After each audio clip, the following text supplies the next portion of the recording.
Hello, hello, and welcome to another exciting episode of Skeptics and Seekers Sunday Sermon.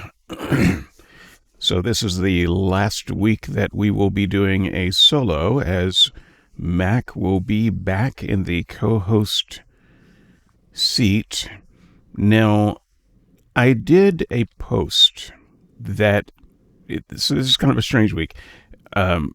The post that I wrote is about 3,000 words on the subject of morality and definitions. I promised that I would do a show on definitions.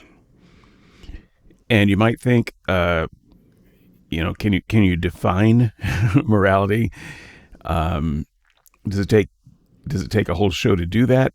Does it take 3,000 words to do that? Yes, it does. In fact, I could have gone longer. So I had to edit myself there. And I didn't just do simple definitions. I talked a bit more in depth about what I mean by things and my own points of view. And so it goes a little bit deeper than giving dictionary definitions. And that's the real show. That write-up is what I think of as the real show this week. And so if you want to see the real show, go read the very long write-up. It's at skepticsandseekers.squarespace.com. It'll be right there at the top of the page. Log in your Discuss account and feel free to discuss it. You can also send me an email, skepticsandseekers@gmail.com.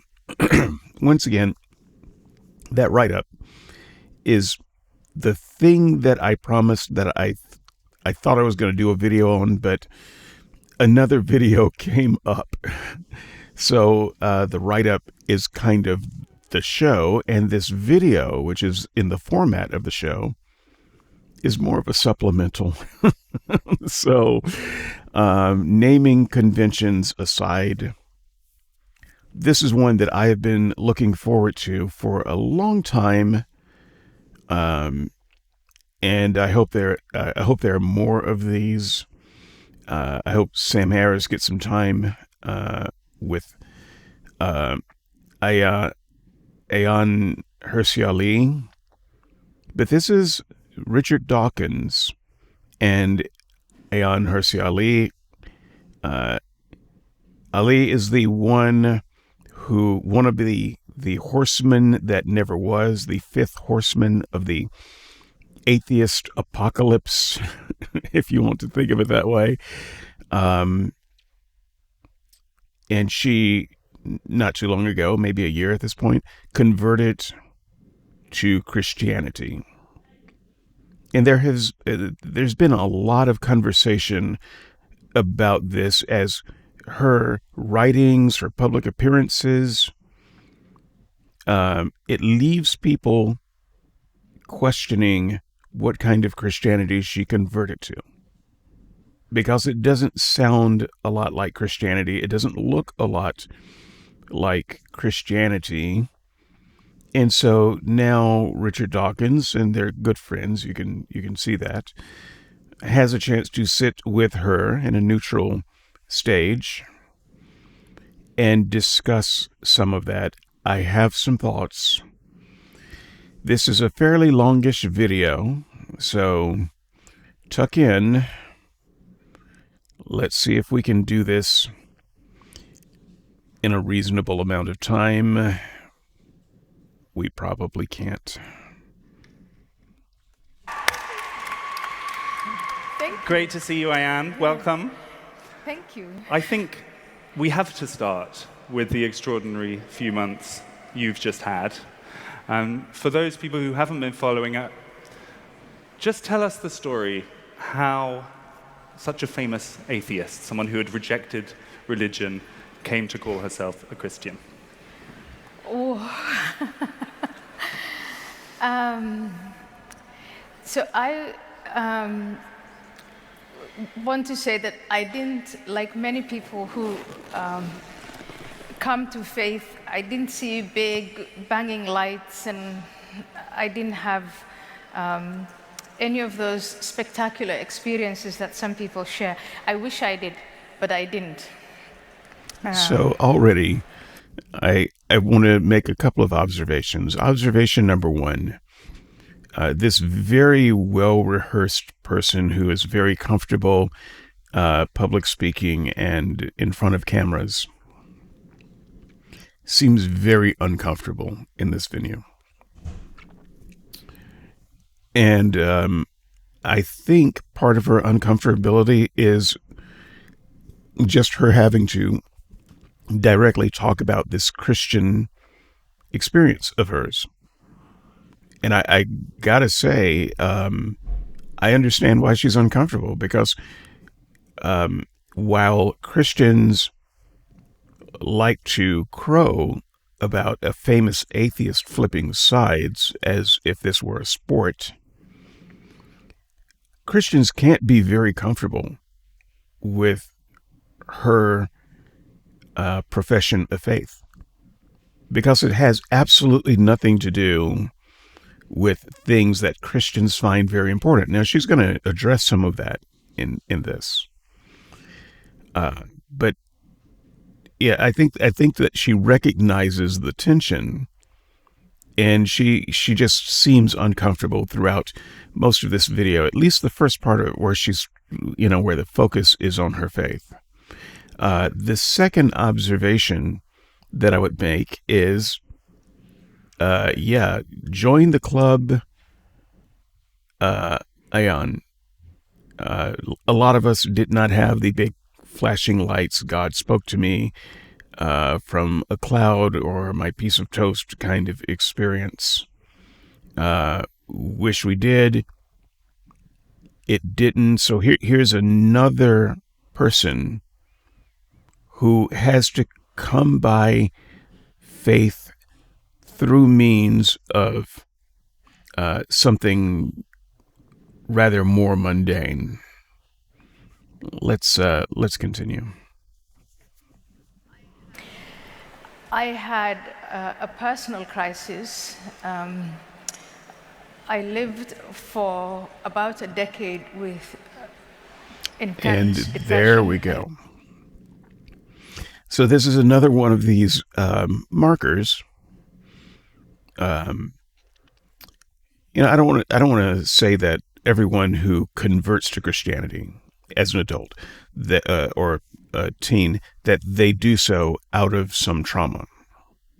But that is a big, big thing for Christianity. They love it when people hit rock bottom in their life, because when people are at their most vulnerable, they'll reach for any lifeline. And Christians often prey, and I don't mean P-R-A-Y, I mean prey, P-R-E-Y, as in predator, on people who are particularly vulnerable for whatever reason. And this next thing should not be taken in any mocking way. But what Ayaan Hirsi Ali is describing next is a mental illness, a clinical depression. And what I hope is that she got professional help for that. But what often happens is, whether it's through someone preying on them in their vulnerability, or they're just reaching for the most familiar lifeline, they turn to something supernatural as opposed to something natural. And those types of supernatural cures to natural illnesses seldom work for long. Anxiety, self-loathing. I hit rock bottom. I went to a place where I actually didn't want to live anymore, but wasn't brave enough to take my own life. And so I was self-medicating. I had, over a long period of time, seen psychiatrists, other doctors. I was trying to understand my condition and trying to treat it with the help of pure evidence-based science. And in January, February of last year, I saw one therapist who said, perhaps it's something else that you have, and she described it as spiritual bankruptcy. So she talks about evidence-based science, but is it just me, or did I detect a sneer, almost as if that were a pejorative? Because it's not like the medical treatment, I hope that she was seeking actual medical professionals, wasn't working. But with these types of problems, it takes time. There's no magic bullet that, you take the pill one day and you're cured the next. And I know that when people have problems, speak from personal experience, you're looking for the fastest possible solution. And you're put on a treatment that, you might need to be on for 12 months without seeing a lot of signs of improvement. But you have to give it time. And so she comes across someone, and this is what makes me wonder about the quality of her treatment, because one of the people that is treating her in this science-based treatment pathway that she's on is telling her that she has some kind of spiritual bankruptcy. And if that's the quality of person that she was going to, then I feel very bad for her, because maybe she wasn't getting science-based treatment after all. And honestly, I think that when you go to a therapist, a licensed therapist, someone who is a medical professional, has to be licensed and certified, and they tell you that your problem is you have spiritual bankruptcy, that seems to me like the basis for getting your license pulled. And that resonated with me, and having reached a place where I had absolutely nothing to lose, I prayed, and I prayed desperately. And for me, that was a turning So point. you're at rock bottom, you're getting terrible medical treatment, and then you're desperate. She prayed desperately. Desperation. These are often the markers, I say again, of the stories that we hear of people who convert to Christianity. I'm not talking about people who are kind of born into it like me, but people who convert to Christianity, teens and beyond. They've reached this kind of desperation. They have some type of mental illness. They are on drugs and alcohol, made some poor self-medicating choices, and then they run into a guru. This is the playbook. And what happened after that is a miracle in its own right. And now we get the misuse of miracle, but go ahead. I feel connected to something higher and greater than myself. I feel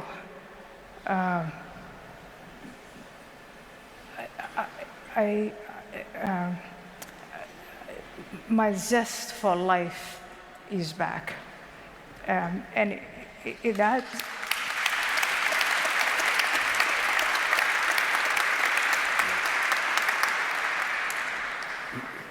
And that experience has filled me with humility, I have to say. And it is something that's very subjective. It's extremely difficult to explain. I'm trying to work, get into the details, the granular details of how I got there in a book, but that is a short, that's, the shortest story that I can tell. Let's go to So Richard let me just Dawkins. say this as a counter to some of the things that I've said. These types of spiritual walkabouts can be helpful. Some people do come from the brink, but it's worrisome to me. If this is your lifeline, and you've walked away from suicide, and you're feeling better, which some of these things can make you do. That's great, but clinical depression is chemical and physical, and you can't push it back forever with a religious high. But the other part of this that's concerning for me is, her story, once again, like so many others, is I'm ready to kill myself, but then I've got this lifeline of this, fantastical, religious story and experience. So what happens when that person almost inevitably loses that faith? Because it's not in a sense that I know that I'm going to get back in a comment. It's not real. It's a thing that you have chosen to believe up until the point that you can't. Because no one who is a Christian plans on apostatizing and walking away from faith. Zero people. And yet nuns are the fastest growing group in America, and it's good reason to believe that many of those nuns come from religion. So no one plans to be that, and yet it happens. And so if that faith was the only thing holding you back from suicide, where are you when you lose it? And if you are truly that mentally and emotionally fragile, that religion is the only thing holding you together, my advice for someone like Ayaan Hirsi would be to leave the stage. Do not, in fact, continue as a public figure. Go and live your life and worship your God and cultivate your faith and live the best possible life you can.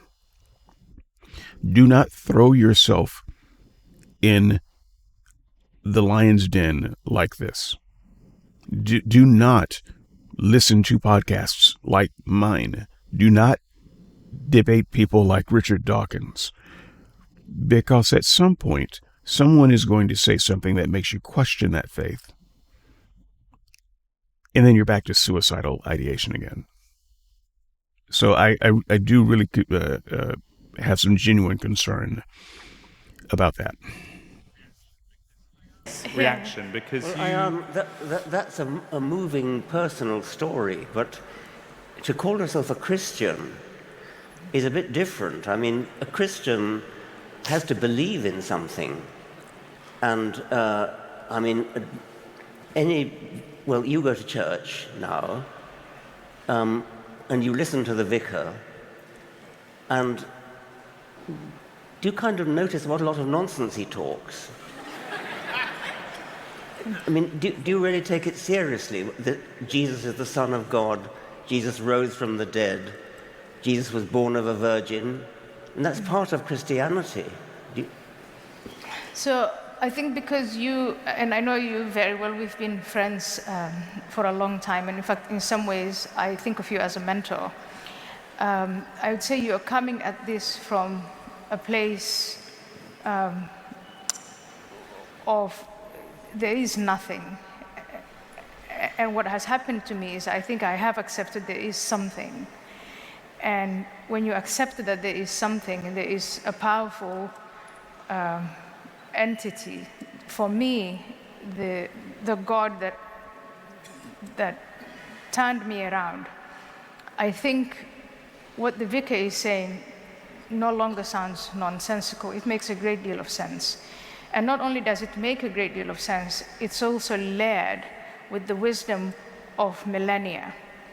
And so, like you, I did mock faith in general, and probably Christianity in particular, But I don't do that anymore. And again, that is where the humility comes into it, is it doesn't seem, in 2024, after I went through that experience, it doesn't seem nonsensical to me, and I don't mock it. I think I've come down to my knees to say, perhaps those people who've always had faith have something that we who lost faith don't have.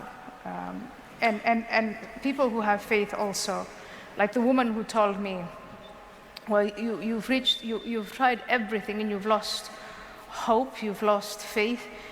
Try it, pray. I think just in that one word, there is so much wisdom and that it's. I am stuttering and I'm staggering to say. I'm just trying to say no. It's not stupid. Okay. It's in fact it's clever and it's wise. So you believe in some kind of higher power, which is comforting you. And you're obviously reacting from an Islamic past, and I know that from what you've written, that part of what you feel is that Christianity is a bulwark against Islam, which is a quite separate thing from what you've been now saying. But you stand by that. I mean, that's part of what you're saying, and I accept that, and I support that.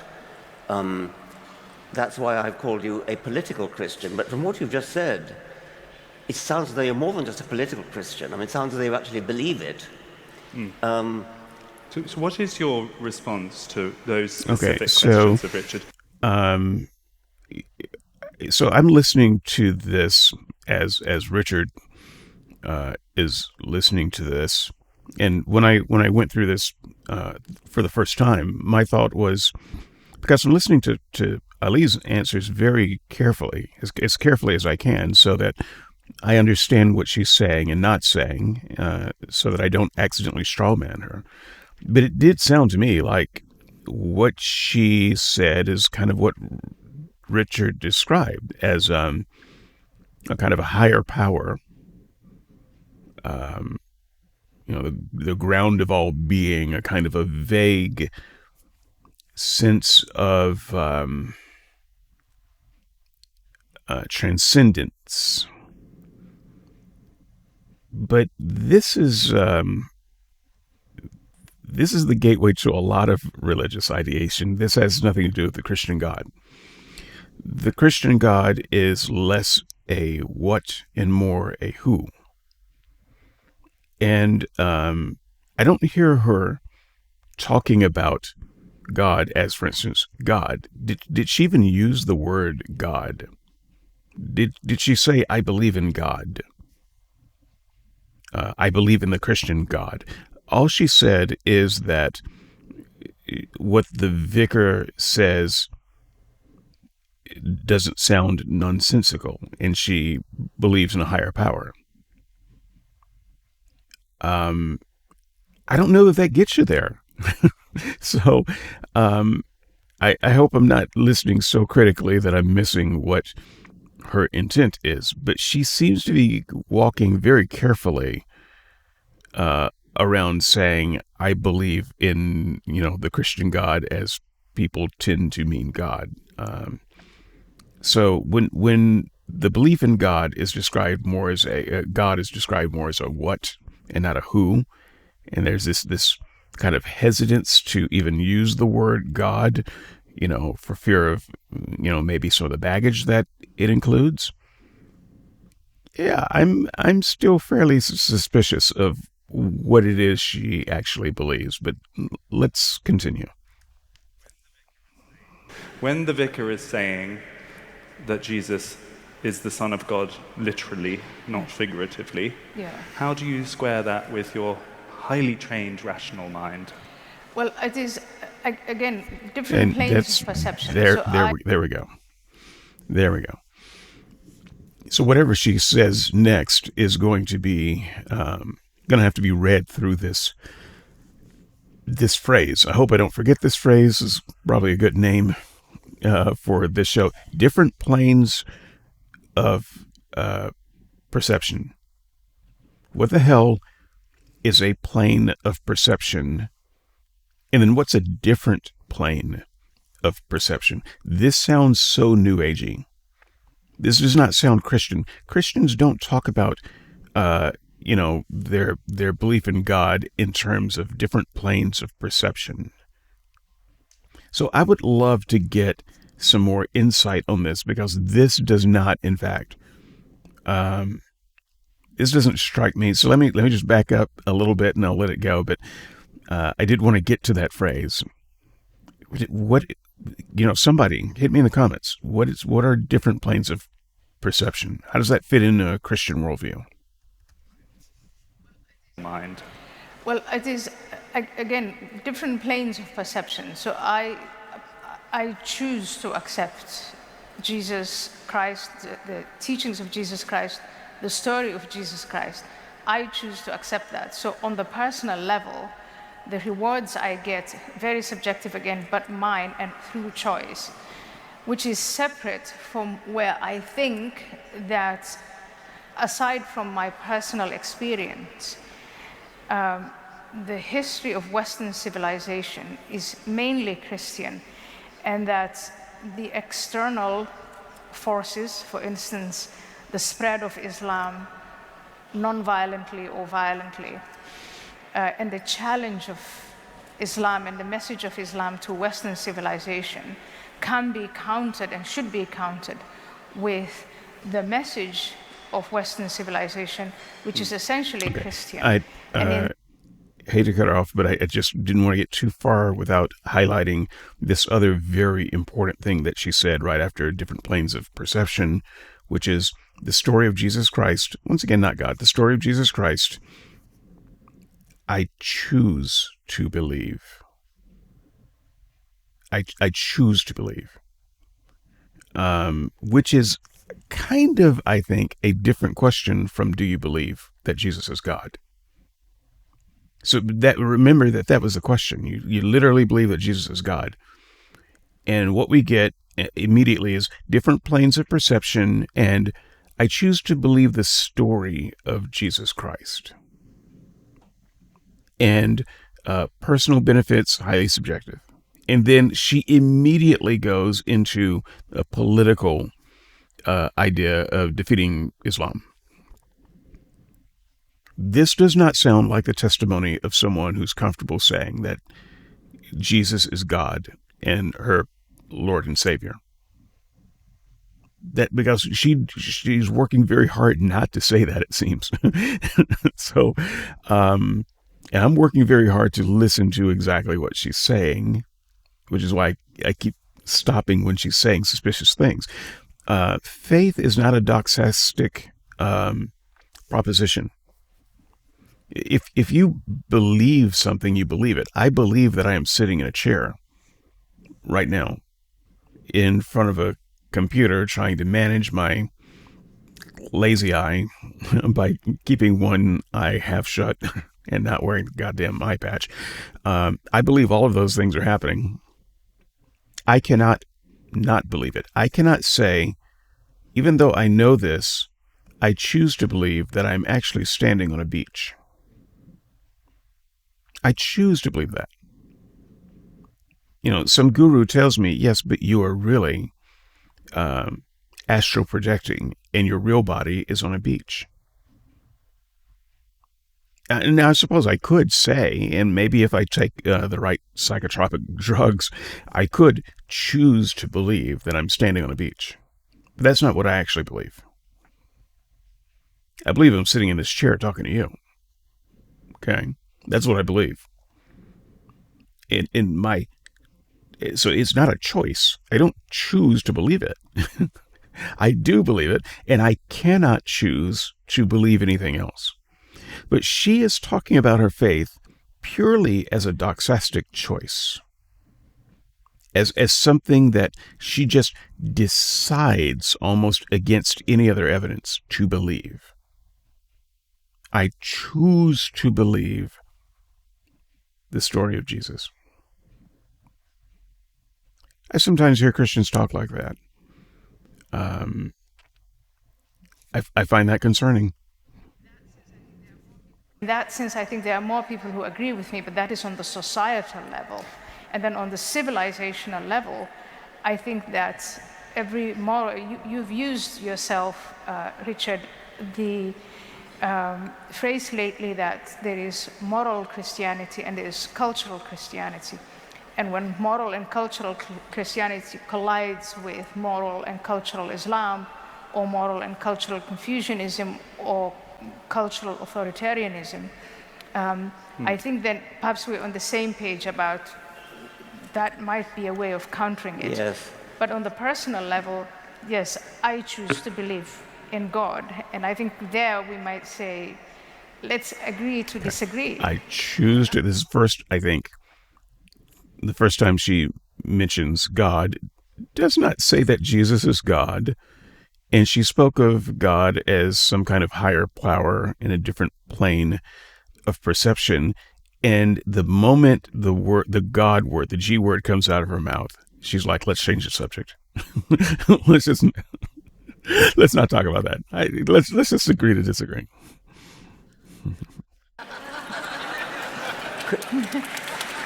I didn't hear that. She's saying, let's agree to disagree on the Okay. on the details. I mean, But if I, could it's I more just, than just details. I mean, okay. I wanted to say two different things. Let's take the moral thing first. Islam is a nasty religion. I think we agree about that. But Christianity is not all that nice either. And when you think about Christianity, Christianity is obsessed with sin. St. Augustine said that we all inherit the sin of Adam. Well, of course he didn't exist, but so we inherit original sin. Original sin came down in the semen. Jesus was not conceived with semen, that's why he's clear of sin. His mother Mary had to be clear of sin as well, so she had to have an immaculate conception. This is all obvious nonsense. This is all theological bullshit. And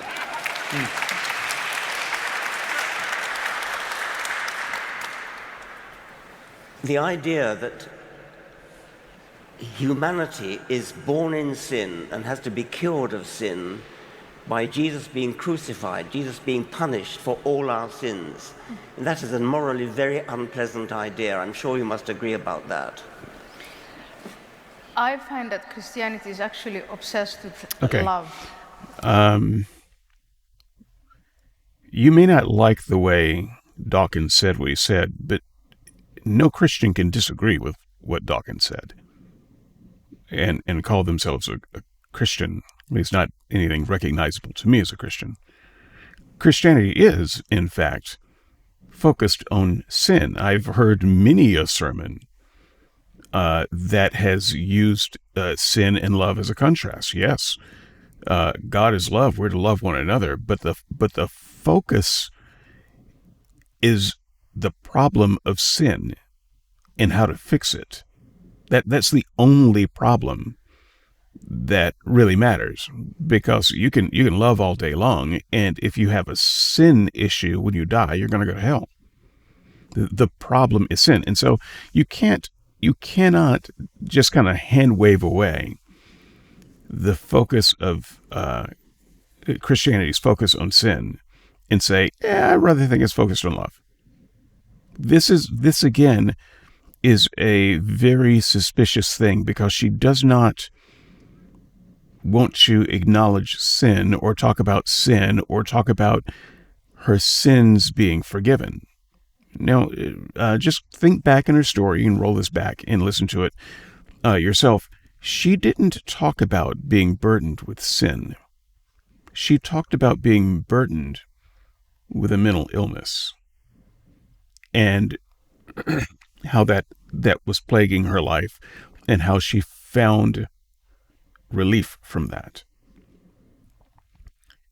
At no point did she talk about coming into contact with the idea that she was a sinner. before an all-righteous God. She prayed desperately for relief, but not for forgiveness. I'm reading into her story, but that's what it seems. And now, for the first time, sin comes up in the discussion by Dawkins, and she just wants to hand-wave it away. Now, I have seen many a Christian criticize Joel Osteen, huge televangelist, very good looking, full head of hair, best mullet ever. I've heard Christians criticize Osteen for never talking about sin. His sermons are,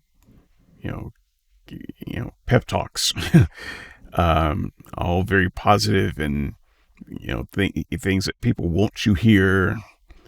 He never talks about the problem of sin. Ayaan, Hirsi Ali, new Christian, new experience. Her experience apparently has nothing to do with sin, which again makes me very suspicious of what kind of Christian she's claiming to be. And that the teachings of... Just roll it back ahead. And that I find that Christianity is actually obsessed with love. And that the teachings of...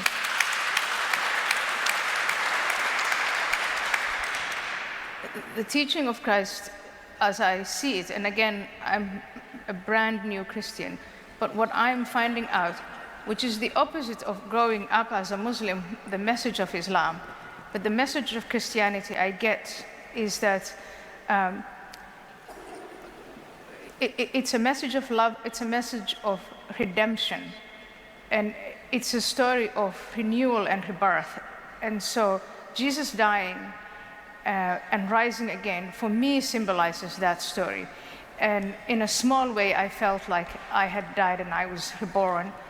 And that story of redemption and rebirth, I think makes Christianity actually a very, very powerful story for the human condition and human existence, and the pain of suffering, but also our internal, the recognition of what you call sin, but perhaps the character defects, that both good and evil are there, but that both good and evil are in us. I think those teachings in Christianity are far more powerful and have led to, I think, the flourishing of Western civilization, compared to, say, growing up as a Muslim, when I was taught that really the only way for you to be faithful is to fear, naked fear, and to have these sets of obligations which you basically obey. So the Bible tells you to fear God. The Bible has Jesus saying, if you love me, keep my commands. Sorry to stop there. She uses the R word, redemption, a lot. But what's being redeemed? The suffering of humanity, maybe. But she's not using the other R word, which is repentance. She used the word sin once, and it went by so fast, I couldn't tell what she was referring to. She talked about good and evil being within us, and, redemption. Still nothing about repenting from sin and walking faithfully in the light. I'm not getting that.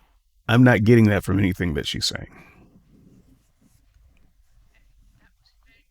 And that was very much about power, it was centered around hellfire and all of these Have you seen what things. Jesus has to say about hellfire?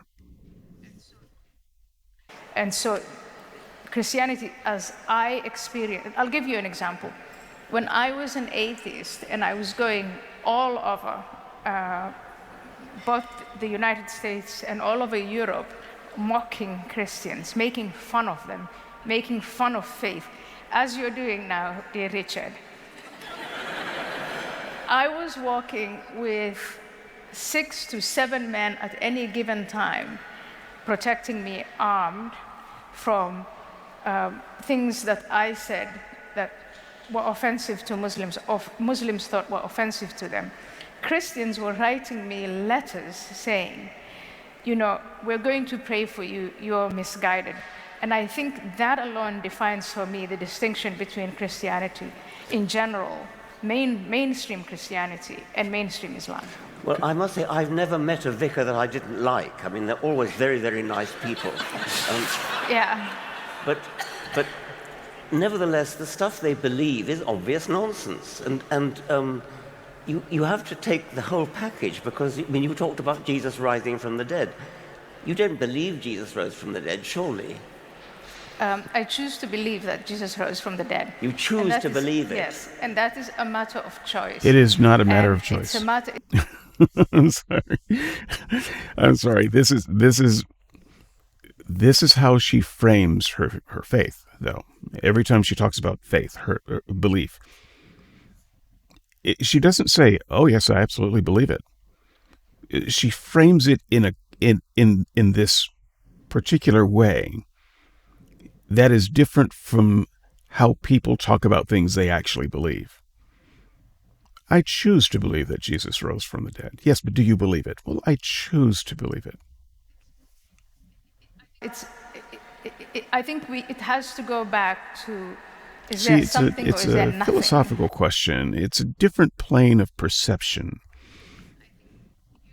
And I think you start with, there is nothing. And yes, for years I agreed with you, there's nothing.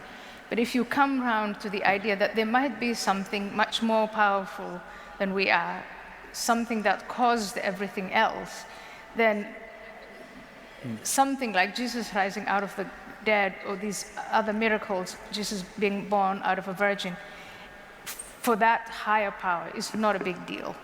But again, it's a matter of choice. No, Ali, it's not a matter of choice. It's a matter of history. It's a matter of fact. That's what it's a matter of. It's not a matter of... I disagree that these things must be matters of faith. Because you can have a matter of faith in whether Zeus was real, or any of the Hindu gods, whether they are real. Never mind the history of them. We have the stories. You believe in a higher power. You believe in a higher power. You've got the Hindu stories. There's nothing to disprove it. So is it just a matter of choice? You choose to believe it? No. It's a matter of whether it happened or not.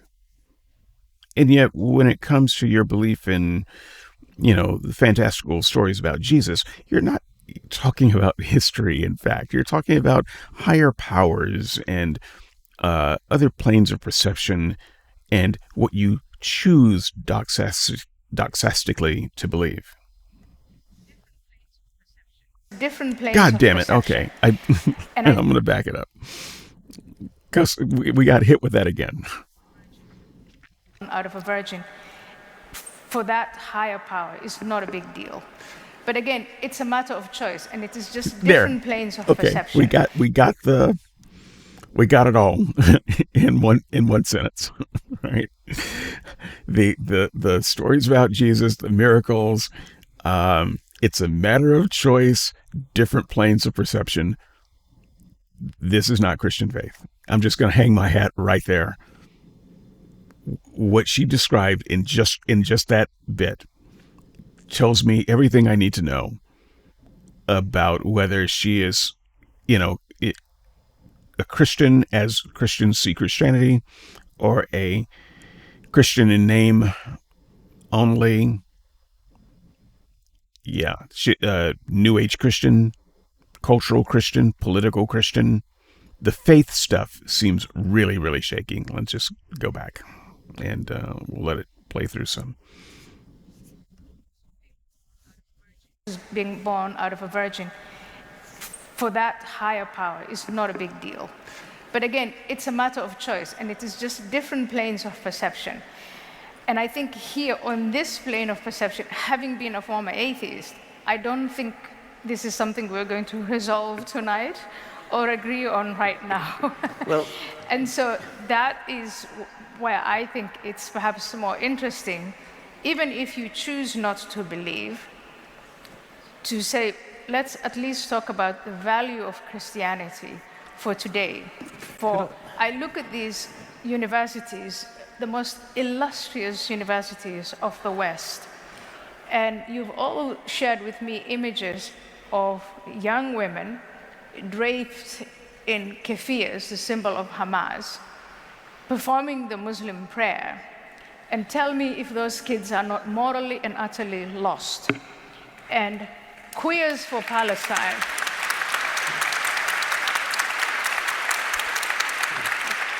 So while you and I and Stephen Pinker and all of those wonderful people were locked up in our ivory towers, let's ask ourselves what was happening on the ground, because in the last 6 decades, we pretty much demonized Christianity and the teachings of Christianity out of the public space, out of school, out of universities.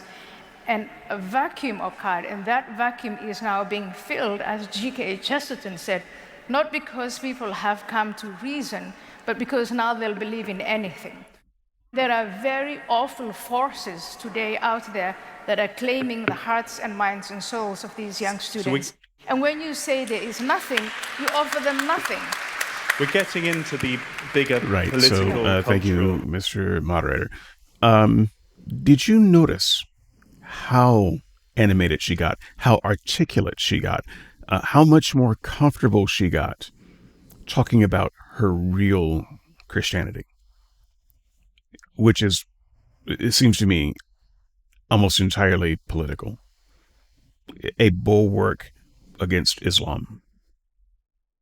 This is what it seems to me, and it seems that she has not, in fact, changed that much from her atheist horseman position, because that was always, kind of an anti-Islam type thing. The only thing that she's changed is her framing. So we're gonna talk about her framing here pretty soon, because she has pretty much had enough of talking about the Christian bits that she obviously does not believe and does not know and does not understand, and has wants nothing to do with sin and repentance, and did Jesus really turn water into wine? And that's a different plane of perception. We don't need to talk about that on this plane of perception. She's done with that, and now she's really warming to her real theme. Question. I just feel it's worth pressing one more time on this. What you said, agree to disagree, and I understand, having read Richard's letter to you, that literal belief is the bit that he can't get past. Are you saying that you don't literally believe those things? You talked about planes of reality. Is it that you see a beauty in those things and choose to suspend your rational judgment, or do you literally believe them? Yeah, I mean, I think there is something subjective, and there's a choice. There are things that you see and perceive. That Suddenly she's uncomfortable and mush-mouthed again. All right, I'm going to roll it back, but I just want you to see the stuff that I saw in real time as I saw it. So let's roll that back and let her say her piece. Rational judgment, or do you literally believe them? Yeah, I mean, I think there is something subjective, and there's a choice. There are things that you see and perceive that a different person cannot perceive. Art, music. In fact, I think you do enjoy a great deal of Christian art and music. I will look at a painting by Pollock, and I will think my 6-year-old must have spilled all the paint on the canvas and run around. And people are crazy enough to pay millions of dollars and hang it on walls. But I've actually seen people be moved to tears staring at a Pollock. That is a plane of perception that is real, but that's also very, very difficult to measure. No, that is not a plane of perception that is real. Pollock, I think, is a fraud. So there's my art criticism for you. What it shows, though, is that people can be moved to emotion by lots of things that aren't real or that don't have any substance. Yeah, splotches of paint on a board are real. It doesn't make it art. But if that splotch on the board creates something emotional in you and causes you to move, that doesn't mean you see something that other people don't see. That's not what that means. Probably means that you might want to see a doctor and, ask about Xanax. And it's the same the way you're moved by certain pieces of music. So the fact that I have faith, and I choose to have faith because of what I've experienced, is just as real for me as it is for the millions of people who believe. But for me, what is even more real... Hang on. We can't motor past that. I'll just tap the back button a couple of times. My experience and so forth, it's as real to me as what other people, I can't quite think of the wording, but, what other people believe, choose to believe. Remember that the question that she's avoiding here from the moderator is, yes, but do you actually believe? Because the moderator himself, who I believe is probably on her side, has listened to everything that you and I have listened to, and has come to the same conclusions that I have come to. Yeah, but you're not really saying that you believe this stuff. I'm not hearing that. And he's trying to get her to make a clear statement about it. And so then she goes on another plane of perception and Jackson Pollock and ink blotches and how that can move people to emotion. And this is what her spiritual awakening is like. That doesn't sound like what Christians mean by belief. Experience is just as real for me as it is for the millions of people who believe. But for me, what is even more real is it's the story itself and the wisdom in that story. The morality that has come out, that has evolved out of that story. It's the wisdom in the story. It's the morality that evolves out of the story. In other words, it's the utility of the story. It's not the facts of the story. The facts of the story, whatever, hand wave. What she believes in is the utility of the Christian story.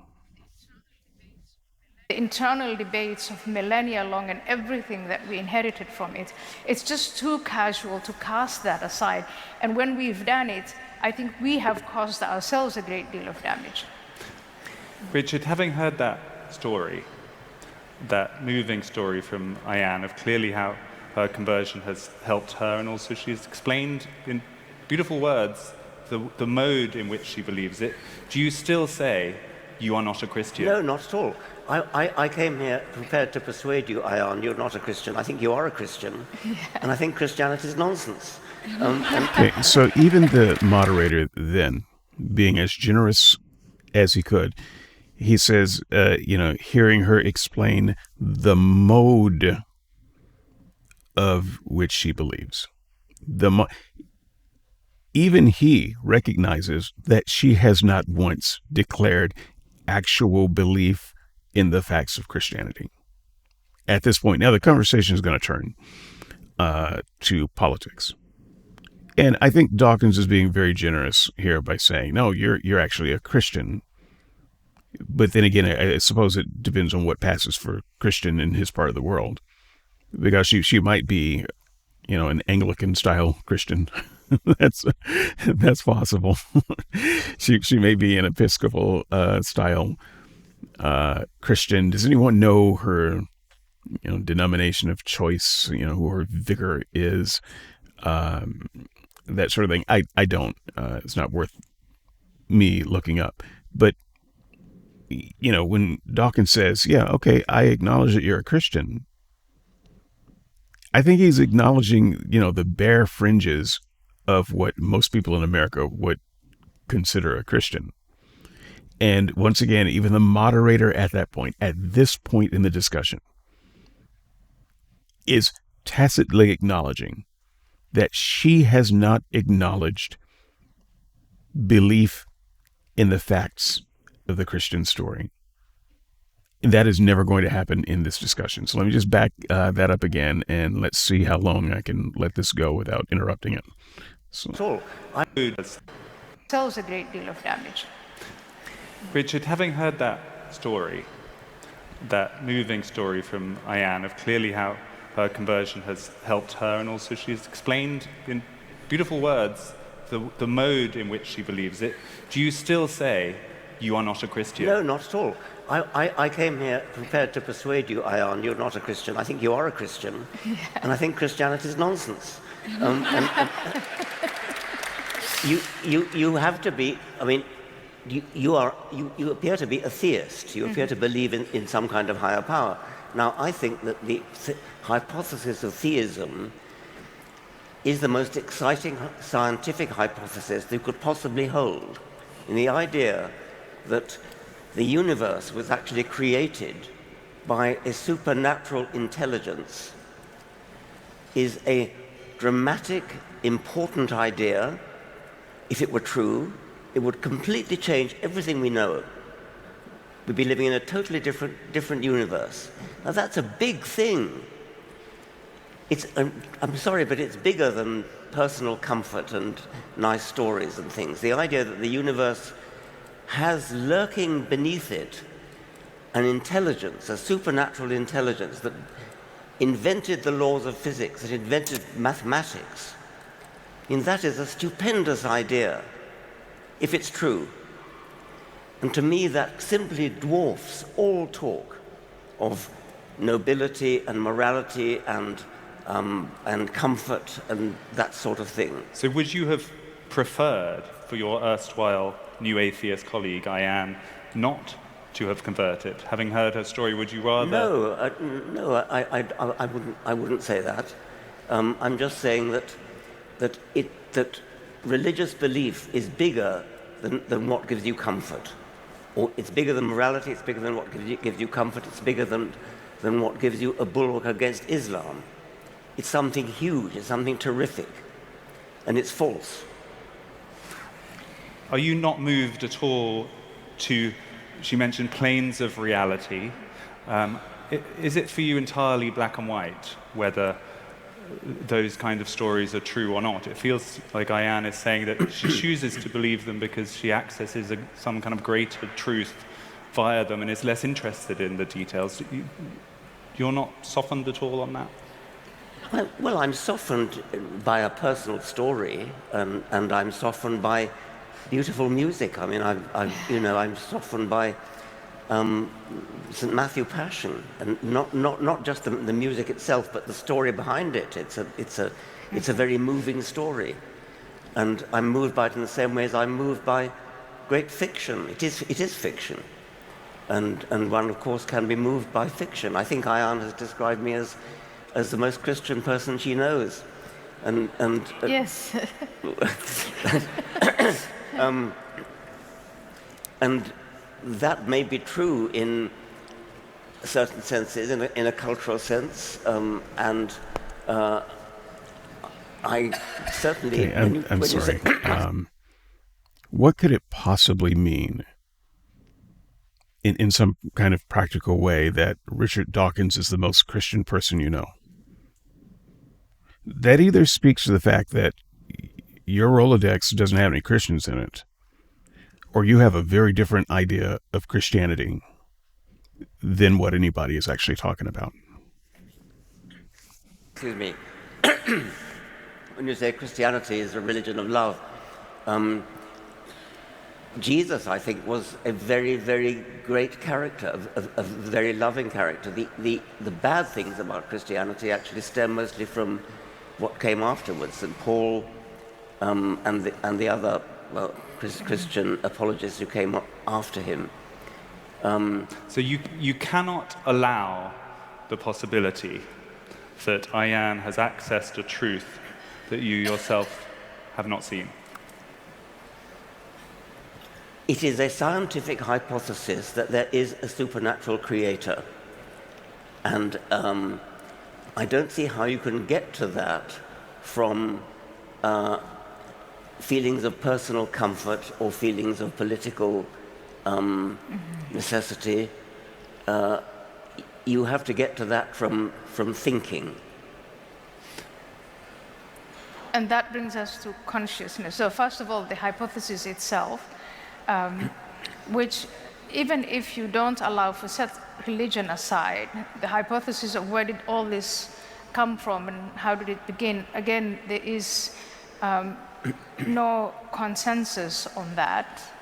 There is no consensus on what consciousness is and what all that entails. But I think that it is, on an academic level, very interesting and very rewarding to look into and explore all of these different things separately on an academic level. On a non-academic level, I think that it's very useful now. I hate to go back to utility, but to have all of these things connected, where as human beings, we are material, yes, but we also are more than material. We have a sense of consciousness and we have a range of needs. And some of these needs, reason can answer and pure science can answer.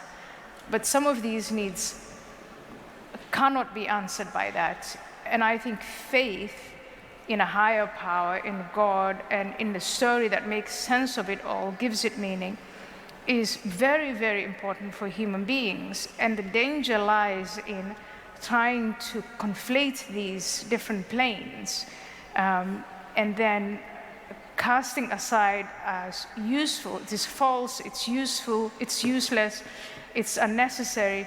And now we have, the range of human suffering where, as an atheist, you don't really offer an answer, you don't offer a prescription for this is a way of life, this is the path to happiness, this is how you can deal with the challenges of existence. And atheism is an attitude. It basically says, as of now, there is no evidence to show that God exists. So what she's saying is humans are emotionally immature, maybe like her, and we need a story, whether it's true or not. We need someone to take us by the hand and place us in the context of a grand story and give us,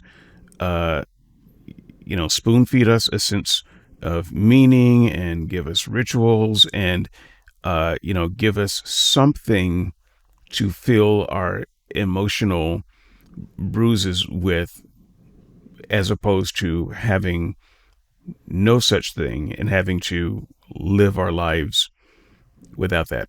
We need our bedtime stories, is what I hear her saying. And higher power exists, full stop. And you figure the rest of it out. And it's very, very difficult to figure the rest of it out starting from scratch. Yes, it is difficult to be a goddamn full-grown adult. That's difficult. That's hard work. And if we had not spent so much of our childhood being spoon-fed fairy tales, then maybe we would have an easier time being grown-ass adults. Faith then gives meaning and purpose. And yes, if you're afraid of the dark, and if you're afraid of whatever it is that's causing you anxiety, or whatever is causing you self-doubt, relationships between other human beings, I think Christianity does offer a recipe, and perhaps, in my view, the best recipe. Salve for the masses. What's that quote? You know what I mean. But that she just pretty much said it. We're all little kids, and, you're afraid of the dark, and you can't make your own way through life, and so reach for faith. That's it, Christians. That's it. Hang on to that. Hang on to that sound clip. I'm going to go back and play it for you again so that you can really, really put her on a pedestal of having converted to Christianity. Because this is exactly what I think Christianity is. And so in this case, yes, she has hit the heart of Christianity, but what she's doing, because she's such a young Christian, is saying the quiet parts out loud. Your Christianity is good for you because it makes you less afraid of the dark. Grow the fuck up. Let's hear it from her again. Yeah. Whatever is causing you of purpose. And yes, if you're afraid of the dark, and if you're afraid of whatever it is that's causing you anxiety, or whatever is causing you self-doubt, relationships between other human beings, I think Christianity does offer a recipe, and perhaps in my view, the best recipe for not only how to live with yourself and connect to the universe, but also how to connect with fellow human beings, and then bring about a civilization like this one. Suppose it were true that atheism doesn't offer anything. Suppose it doesn't offer anything. So what? Why should it offer anything? Why should the universe offer you anything? But what is the scientific explanation for you being moved to tears by Sir Matthew's passion? Well, it's neurology. Let me ask Ayaan. I think the question you ask now is very interesting. Why should atheism offer you anything? There is no reason why atheism should offer anything, but something else. Faith offers something valuable and tangible and great. Yes, so why should atheism mock that and knock it down? No, is I it don't not want to mock possible it. to have this coexistence where there is a place for reason and there is a place for faith and for subjectivity? You know, what she called like faith and subjectivity, I think is just a euphemism for imagination. You've got reason and imagination. In what she said could be interpreted as, you know, children believe in Santa Claus, and you offer no Santa Claus. Why should you mock those people who believe in Santa Claus? Why should you try to take that away from them? This is her pitch for Christianity. And if you don't see the problem with that, I don't think much of your Christianity either. Agree to have a separation between religion and politics. I think it is absolutely possible to have, and Christianity allows for that, a separation of science and imagination. You know, the material world, the temporal world, versus the imagination. World of faith. And these things, when they complement each other, I think lead to a much more powerful outcome than when you. Again, I find the differences between us a little cosmetic and a little artificial, because there are so many things I agree with that you are saying. It's just that the attitude that atheists take, that if you do not see the world the way they see it, and if you don't live according to reason, you must be an idiot. You must be unintelligent. You must be stupid. Okay, so actually, I'm going to say what Dawkins isn't. If you don't live your life according to reason, then by definition, you are unreasonable. A bit that just smacks of. Okay. Yeah. Okay. No, let's not go there. I don't want to say that. Yeah. What I do want to say is this. Faith offers you something, obviously. That's very, very, very clear. But it doesn't make it true. It doesn't make the existence claims of Christianity true. There is a difference from saying that being in a certain psychological place is consoling and comforting and offers you a meaning of life and gives you a purpose in life, all those things which are wonderful. And I have them too. They're a bit different, but I too have a purpose in life. I have a meaning in life. But just simply because something gives you a meaning and a purpose in life, it doesn't make the existential claims true. And Christianity, like any other religion, makes claims about the world, about the universe, which are either true or not true. And I may be wrong and you may be right. They may be true. But the mere fact that they're comforting doesn't make them true. That's an important point. But I agree with you on that point. The mere fact that they are comforting doesn't make them true.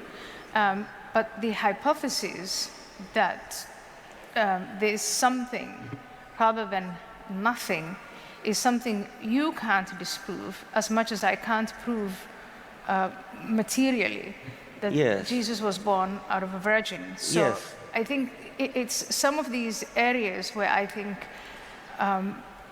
it's a very, very important debate that occurred about 200 I years agree. ago. We can have that debate, and Yeah. that's an important debate, and that's the one I would like to have, rather than the one that's comforting. I mean, for example, I would like to know whether you think that we survive our bodily death when our brain dies. I mean, when I asked you that when we had dinner together, and you said no, have you changed your mind about that?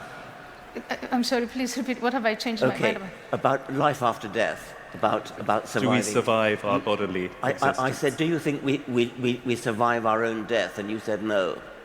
I said yes, bodily, no, I do not.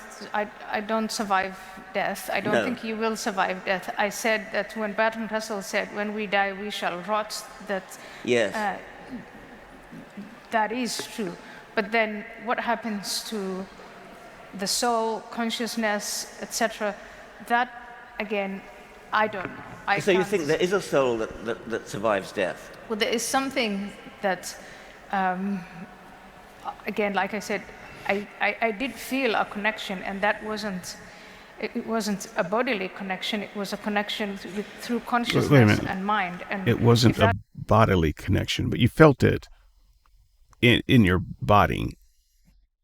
You know, you can try to abstract it and say, no, it was out there somewhere. It was in your body. You felt the connection bodily. Your hormones, your endorphins, your neurons firing, that's all bodily. It may seem abstracted, but that is, in fact, a bodily connection. that's going to outlast me or not. I don't know. I don't know about that. But Richard, I do know where you stand on this debate, and So- that is. We could spend the next Okay, half hour okay. going through Yes. different theological points and seeing whether Ayaan agrees with them or not. But there is this bigger cultural, societal impact point that Yes. you've really been in the middle of, Richard. You came out as a cultural Christian, or Well, at I least didn't. I mean, I've been a cultural Christian all along, and I've never said anything else. there was a lot of social media excitement recently that you had decided, or you had confirmed that you were a cultural Christian. This is, I suppose, the political Christianity point that Ayaan has also been making. If you accept that there is utility to faith at an individual level and at a societal level, how do you feel about what you have done and your fellow new atheists for the past few decades in so enthusiastically dismantling it? I am so much more wedded to the importance of truth that I don't regret anything. Yeah.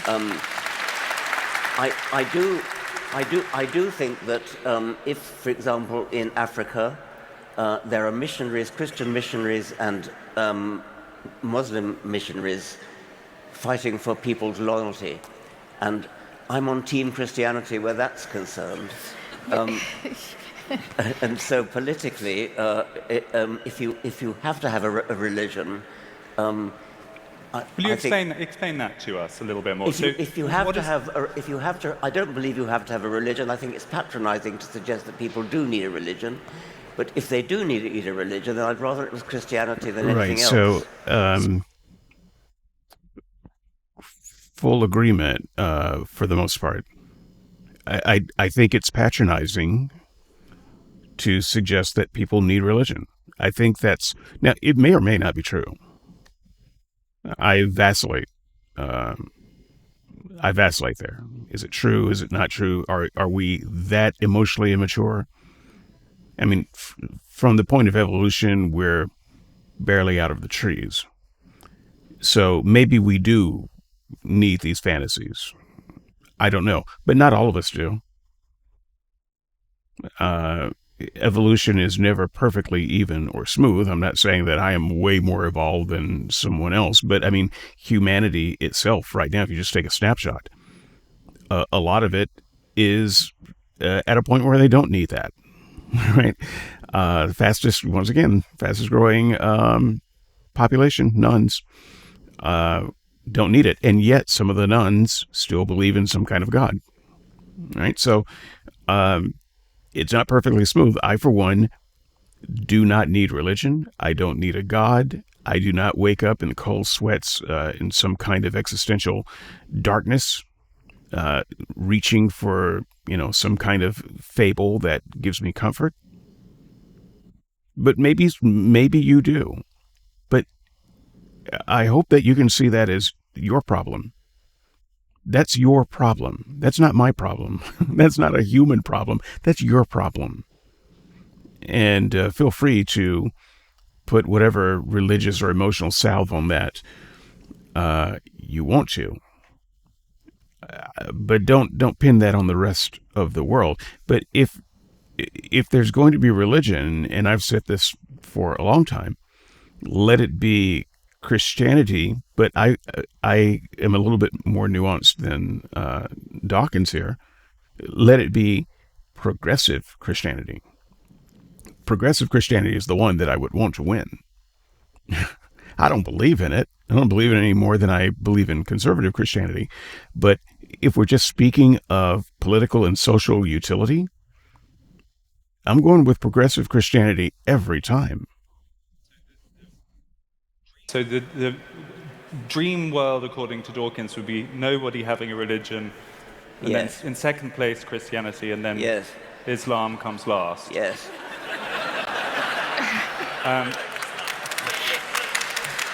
Okay. You said I think that's fantastic. And I also want to say, you, you don't have to go as far as Africa to see this confrontation between Team Christianity and Team Islam, and Team Christianity versus Team wokeism. It's right here. There is a great deal of Islamic missionary work that has been very successful in Britain and in the US and in other parts of Europe. And I think Team Christianity or Team Christian is less confident here in the world of Christian civilization than, say, in Africa. And I want to go one step further and call upon Team Christianity to counter this message, because it's a very powerful message. And even if you and I disagree on whether there is God and whether there is creation, I respect your view. I know you respect mine. But Actually, inviting Richard Dawkins no, I don't know that he respects your view. I don't think he knows your view because you haven't stated it. You run away from that every time it comes up. And you know where you run? To some different plane of perception. to join Team Christianity. Richard Dawkins is on Team Christianity. Again, Do you making accept- one very suspicious of what the hell she means by Christianity. That Richard Dawkins, are you on Team Christianity? But If it's a Richard Dawkins, choice,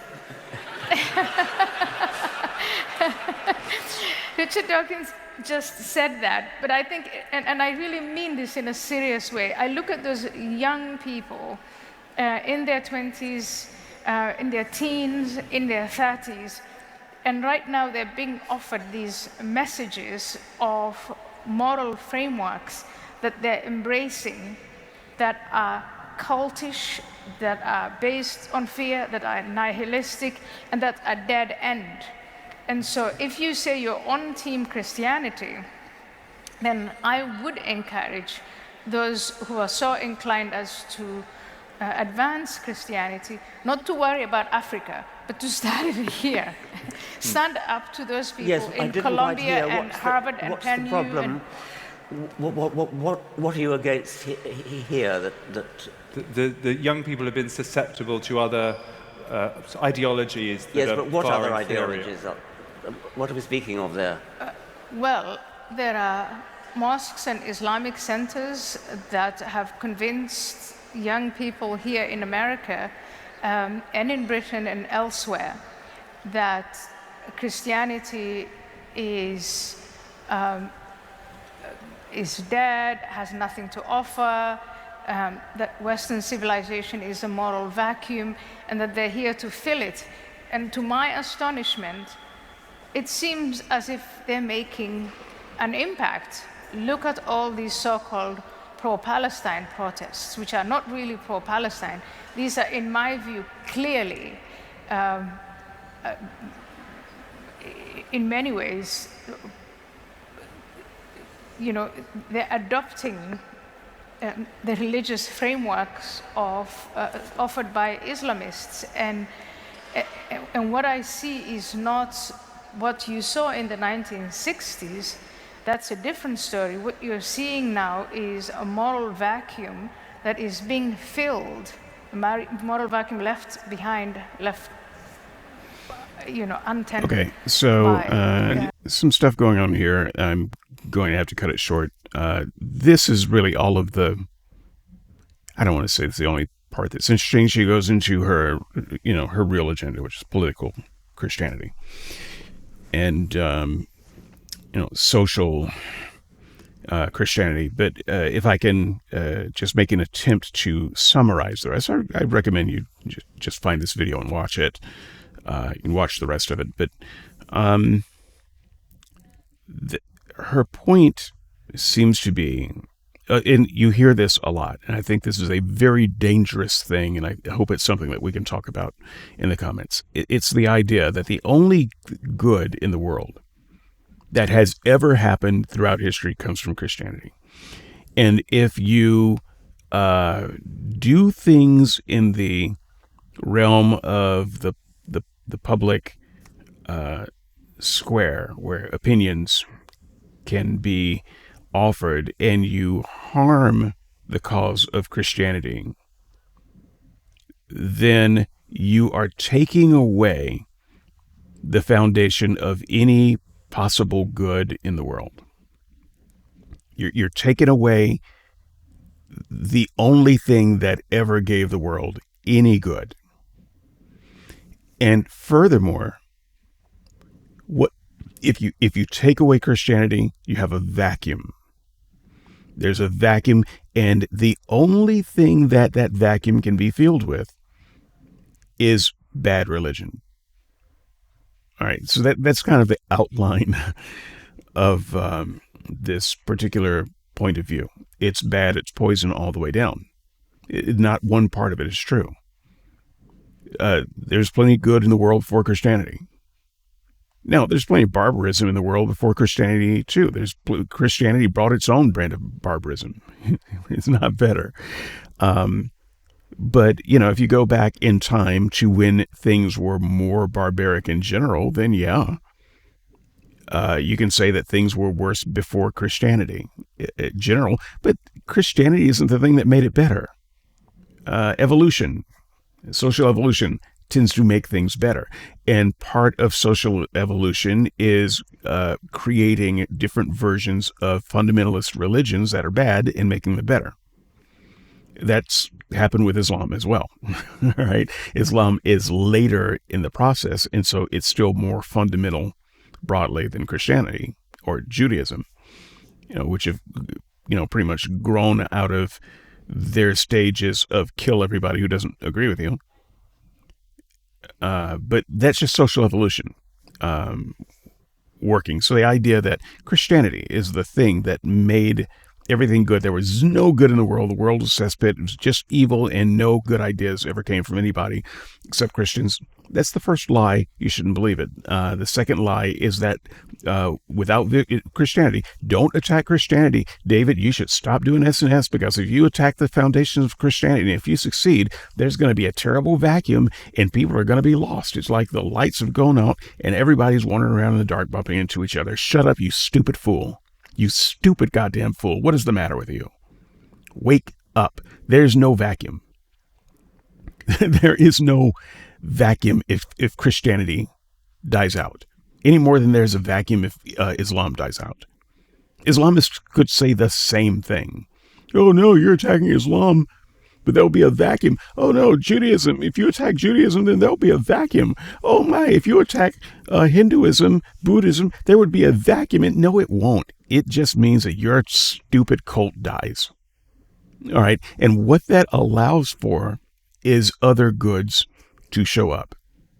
It's not, but you see, when your narrative is that Christianity is the only good, then you're scared to death if it goes away.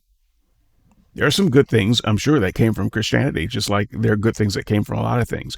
But when Christianity dies, then that means that other goods get to breathe. Because we have other goods that are not fantasy-based. Okay, so there's no vacuum. There's just one less piece of bullshit in the world. And then the third plank of that, once again, is, because there's no good in the world without Christianity, no foundation of good without Christianity, you take Christianity away, there's this vacuum, lie number 2, then it's going to be filled by some other religion, some other fantasy-based philosophy. So, therefore, our fantasy is better, and you better hope that our fantasy stays nice and healthy, and so you should stop taking shots at our fantasy, because our fantasy goes away and someone else's fantasy, which is a worse fantasy, takes over. That's kind of Ayaan Hirsi Ali in a nutshell. That's how a lot of Christians seem to think and talk about this. It's just a new ploy. It's a new kind of apologetic. And it's worse than many of the other ones, but they go to this one because the other ones don't work. And so it's kind of the social good apologetic. We created the social good.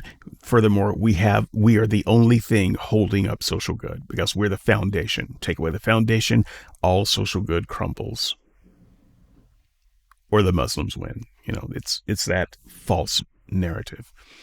So with that, plenty to talk about in the comments. Skeptics and Seekers, if you only know me through YouTube, pop on over. Some nice folks there. skepticsandseekers.squarespace.com. Okay, put on your asbestos suit. It's going to get rough. But skepticsandseekers.squarespace.com. Log in your Discuss account and discuss away. Send me an email, skepticsandseekers@gmail.com. Until next time, I will see you in the comments. And in the meantime, I'm out.